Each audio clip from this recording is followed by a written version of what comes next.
Hello everyone, आपका स्वागत है आर्यन स्टडी पॉइंट में।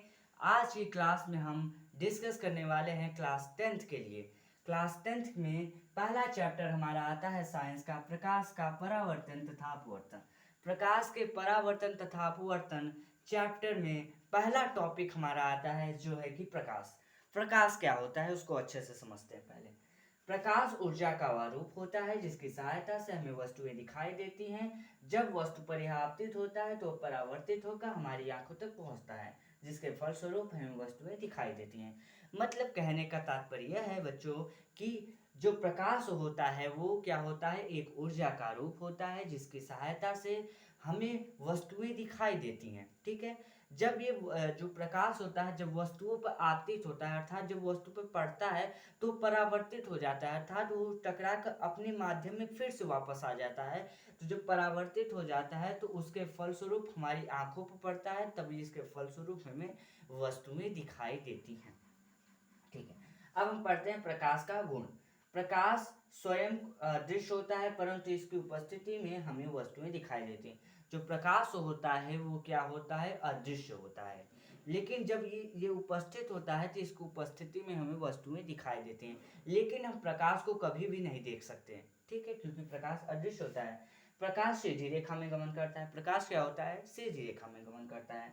प्रकाश के पथ को हम किरण कहते हैं। जो प्रकाश होता है जो जिस रास्ते पर चलता है उस रास्ते को हम क्या कहते हैं, किरण कहते हैं। लेकिन जो किरण के समूह को हम क्या कहते हैं, किरण पुंज कहते हैं। ये अगली की क्लास में हम डिस्कस करेंगे इसको हम। प्रकाश के संचरण के लिए माध्यम की आवश्यकता नहीं होती, परंतु इसका जो वेग होता है वो माध्यम पर निर्भर करता है। जो प्रकाश होता है उसके संचरण के लिए, मतलब गमन करने के लिए, उससे माध्यम पर कोई भी प्रकार निर्भर नहीं करता। लेकिन जो इसका वेग होता है वो माध्यम पर डिपेंड करता है। देखिए, जो हमारे तीन अवस्थाएं होती हैं, ठोस द्रव गैस, ये हमारे तीन मतलब होती हैं क्या, माध्यम होती हैं। इसके अलावा भी एक और माध्यम होता है जिसे हम कहते हैं निर्वात। जिसे हम क्या कहते हैं, निर्वात कहते हैं। निर्वात क्या होता है इसको अच्छे से समझ लीजिए। सूर्य और पृथ्वी के बीच की दूरी को हम क्या कहते हैं, निर्वात कहते हैं। जहां पे ठोस द्रव गैस ये तीनों माध्यम ना पाए जाएं वहां पे निर्वात होता है। ठीक है। प्रकाश का वेग निर्वात में अधिकतम होता है। प्रकाश का जो वेग होता है हमारा वो निर्वात में अधिकतम होता है। इसका जो वेग बराबर 3 × 10⁻18 मीटर पर सेकेंड होता है। इस वैल्यू को आप, इस जो मान है इसको याद कर लीजिएगा, ये हमारे न्यूमेरिकल को हल करने में बहुत ज़्यादा काम आता है।